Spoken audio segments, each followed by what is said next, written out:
We are breeding a country of gamblers. Evil is very loud.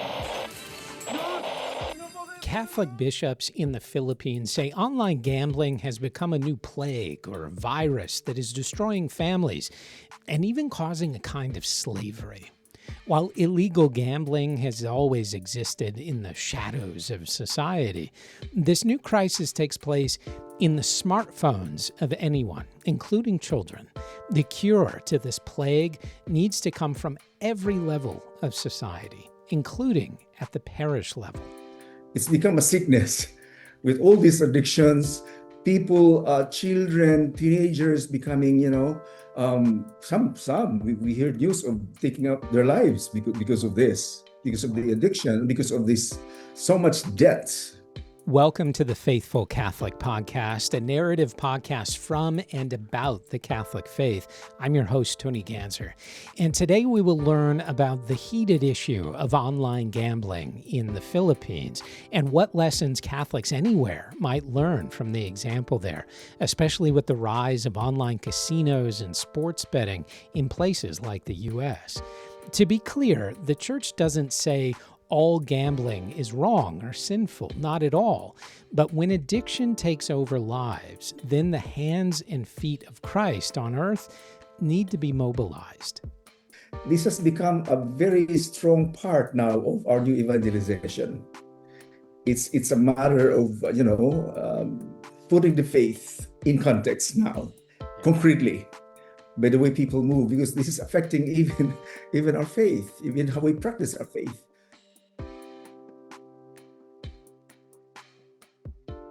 In some corners of the internet or even on TV, it can seem impossible to avoid gambling ads. In the US, at least, online sports betting has exploded as states have moved to regulate it more and capture potential tax revenue. All customers, head to the DraftKings Sportsbook app to claim your free bet now. Or some social media influencers will stream high-stakes online slot machine sessions and win seemingly astronomical amounts. Clips of these wins then sell the dream of winning it big. Maybe these people are winning, or maybe these companies offer influencers money to promote their sites. Having access to gambling of all sorts from the safety of your smartphone is as convenient as it can be risky, especially for impressionable kids. The Philippines is a country that is generally very Catholic and very online, especially on social media. The explosion of online gambling just this year has spiraled into a crisis, leading the Catholic Bishops' Conference of the Philippines to sound the alarm and call for action from the government and the faithful. One of the most troubling issues has been children's ability to access e-wallets, which can ensnare children and their families in debt. After all, this is big business, and e-games or e-bingo were the biggest chunk of gross gambling revenue in the first quarter of the year at 51.39 billion Philippine pesos, or nearly 900 million US dollars. To learn more about this problem and what the bishops have said, I interviewed Msgr Pedro Quitorio, the director of the media office for the Catholic Bishops' Conference of the Philippines. He said this problem has gotten much worse in just the last year, the last months, really, and the reactions are coming just as fast. Since this interview, the Philippine Central Bank ordered e-wallets to be decoupled from online gambling, and the issue has been discussed by the media, by lawmakers, and even the president. In listing recommendations, though, the Catholic bishops also called on Catholics to actively help people affected by gambling, which may give some food for thought no matter where you're watching or listening this from. I began by asking the Monsignor to talk about the issue of gambling in the Philippines and what led the bishops to take a stand. Well, it's been here for some time now, maybe decades, but it was only lately that we saw the bishops, especially the extent of this. Because during the time of Duterte, for the last six years, the previous president, the gambling here, we call it Pogo. That was an offshore gambling, which was managed by Chinese people, and they were not available for locals. The only gambling that was available for locals were the casinos, the regular ones, and then there is the some illegal gamblings here and there in regions, you see. But when the new president, kind of put a stop to the offshore gambling operated by the Chinese, um, the problem came so big. We were suspecting that maybe these big gambling companies took their facilities, and the online gambling thing became very massive, so that there was no longer control, and we saw in just a couple of months children who were just gambling from their cell phones. Oh, wow. There was no more regulation because you cannot regulate a cell phone. So they were being advertised by good people, they were romanticizing it, as an witch earner. So it went direct to where the child or the boy or the kid was. And we saw the results right away. We had families, even poor families with so much debts. And we had addicts, children, students, So it was not only something that was for the adult, but for everybody now. And without any regulation, it went straight to where the cell phone holder was. Yeah. There was no more control. It came like, wow, the problem is so big, because there was a priest, his cook, whose child was indebted, because the problem was there are payment schemes, companies, so that you can enter into the payment companies. Just have to, click your phone and you are given a credit facility. And the parents will just notice that, wow, I have hundreds of thousands in debt for the child. Yeah. And not only that, they became addict. I heard we have so many stories of that, many of them, even government workers who would be indebted, they would spend government money for gambling. Church workers, there will be a lot of them. And sorry to say this, we have learned of some parishes. Wow. Those workers who were into this, addicted, and with several, debts, big ones. This is how massive the problem is. That's why the bishops had to release a statement during their plenary assembly held last July.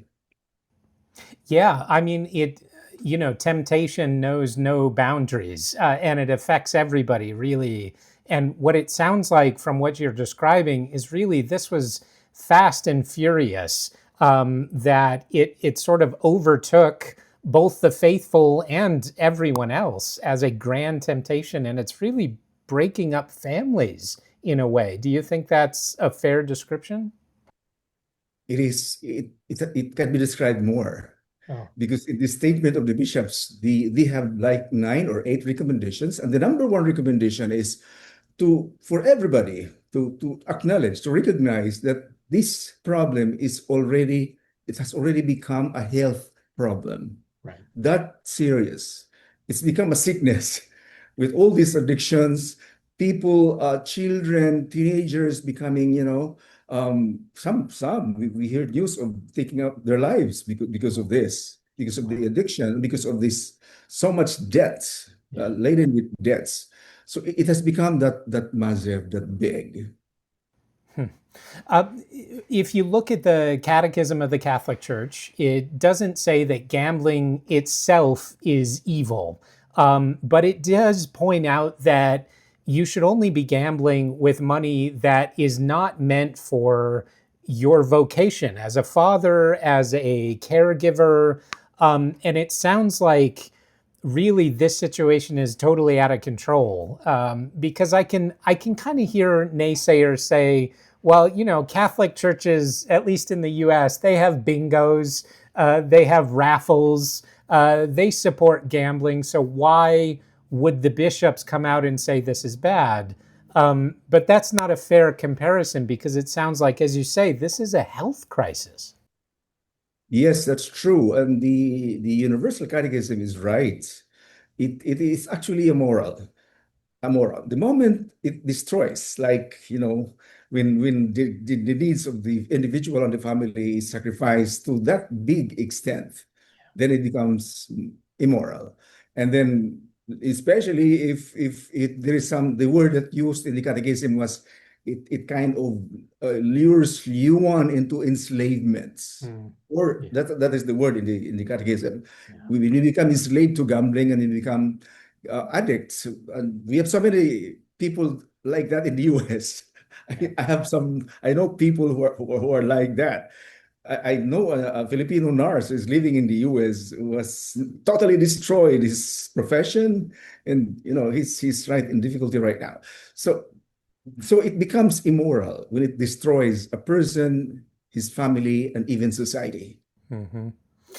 Because this is a universal issue, I think that countries have different flavors, different orientations of this problem. In the US especially, we're seeing a lot of online casinos, yes, but sports books and sports betting is taking over phones. And it seems like phones are the conduit here because it gives companies direct access to people. And often we're holding our phones, it seems, in times of vulnerability, perhaps, because we're in our homes. Is there anything you think that the Philippines, the way that the bishops are approaching this, that Catholics everywhere can really learn from and maybe devise a strategy or think differently about this problem for where they are? Well, we have so long to go yet, because we are only the realization. We are only beginning. That's why in the recommendation of the bishop was, number one was to make people aware of the problem, and to see the problem as a health issue, and then to negotiate with legislators, with local governments, because the government gambling agencies would see the online gambling, most especially, as most beneficial because of the revenues that they're getting. Right. But the bishops were saying the revenues, no matter how big, is nothing in comparison to the destruction that it does to the family and to individuals. So right now, in fact, yesterday or a few days ago, the president of the Philippines has been negotiating that something has to be done. A legislation has to be done, especially on online gambling, not to give permits unless to prioritize the good of everybody, the common good, especially the good of the family. So the government is studying on this. In fact, the other day, they invited the bishops' conference to attend a conference on gambling with government leaders, and which the president of the bishops' conference kind of refused. You know why? Because he said, unless we have to ban totally online gambling, we will not attend. Because we know the problem, and we know the only solution is to ban online. We are not banning any gambling, the online gambling, because this is the one that's enslaving everybody with just a phone. Yeah. So the cell phone, the smartphone. So this is the mind of the bishops. We have to put a stop to online gambling. The other gambling's okay, casinos and all the other regular ones, but the online gambling is the one. It's a malaise. It's a disease. It's a problem in society right now. It's so big at that. Yeah, and I think it may be, and I would love your thoughts on this. It may be connected to the bigger issue of the role of technology in our lives and social media. I know social media is very popular in the Philippines, especially for sharing information and building community. So there's positive from social media, but increasingly we see the negatives, be it with online gambling or temptations or false information or what have you. It seems like this is such a big problem. And I don't even know where we start. The bishops in the Philippines are saying, be aware that it's a problem. That's a first step. Do we know which steps come next?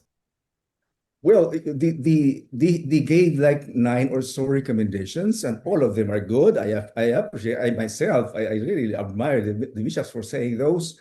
And one of those bigger one is to control, to Yeah. talk to the online payment agencies. There are so many of them very popular because when you've got a payment agency collaborating with the children, with the Yeah. kids, and then to stop all these credit facilities online because you don't know, you are not talking, you don't know who you are talking to. I mean, these facilities, as long as you register, even if you are a 7-year-old kid, you can have that. No? Yeah. So the proposal of the bishops talk with these, big companies, corporations, online facilities to put a stop to this, stop the credit facilities, because otherwise you'll see people who cannot even earn, $5 a day, having debts of like $10,000 in a month. That's terrible. That is terrible. Oh my gosh. Yeah, and it's hard to even conceive of a child being able to access that kind of credit. Wow. Do you think? I mean, how hard a fight is this to get the regulation? If you say that it looks like there's an opening from politicians, is this going to be a long fight to really get something on the books? Do you think? I think it is, but the only thing I see a light in the tunnel because our president is collaborating and he's Yeah. looking into this and he has recognized that this is a problem. Yeah. And not only that, since we have so many Catholics here, so one of the recommendations of the bishops is for every parish, and there are about 4,000 or less of them throughout the country, to not to keep silent, Yeah. to talk about this. And second, for every parish to open a facility to help the victims, one by educating them, and maybe those that are enslaved with so much debt to help them, this is very concrete, because otherwise we see a lot of people in depression, suicidal tendencies, because what can you do? A poor guy, what's next? No? Yeah. So the bishops are calling all parishes, please let us help. This is a problem. Let's help solve the problem. This is not a problem of economy or politics or whatever. This has become a problem of the family. And therefore, there's so much moral issue in this. Yeah, that's beautifully put. That we need to bring it back to people, to the ones who are suffering from this affliction, but also the ones that the church, we're all supporting each other, trying to get to heaven. And really, if this is plaguing our brothers and sisters in Christ, it's our duty to help them. That's right. That's right. So, if you may, maybe the way our bishops are thinking, this has become a very strong part now of our new evangelization. It's a matter of putting the faith in context now, Yeah. concretely, by the way people move, because this is affecting even our faith, even how we practice our faith. Because when you have a family suffering from this, you know, you know what's next. Yeah. That's why it has become a parcel of what we do in churches, in proclamations, in evangelization, in our catechesis. And this is just a couple of months ago. Yeah. Now, we are Wow. talking about years. This is only months ago. That is, it's powerful and it's transformational, and hopefully that transformation is for the good once everybody mobilizes. Is there anything else you want to mention on this topic or anything? Because I feel like the Philippines, as I said before, you really seem to be at the forefront of both this issue, but also being very active at trying to make positive change. Well, the bishops have also asked the help of the media, the legacy, the traditional media and social media, the bloggers like you, and the Catholic. We have Catholic influencers now to work on this and to help, because in the mainstream media, without maybe recognizing the gravity of the problem, the word used by the bishop is stop romanticizing online gambling, because if you do that, it will be very hard for us to convert, to change what's becoming now part of the culture of our kids.